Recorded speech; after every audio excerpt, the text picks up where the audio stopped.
Hey guys, today we're here to show you how to properly stack your dado set.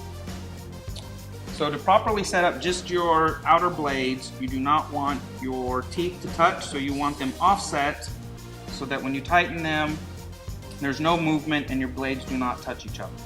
So when you put your chippers in, you want to make sure that they're offset from every other blade so that again they do not touch each other, and it is easier to put your inner and your outer blade together so that when you want to make a measurement, you can properly measure the outside distance of your blades. If you're going to use shims, these are magnetic, so they will stick anywhere. You want to offset your shims and not put them right next together.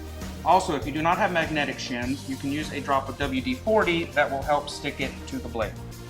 That's all for this week. Hope this answered any questions you may have had about how to properly stack your dado set. We'll see you next week.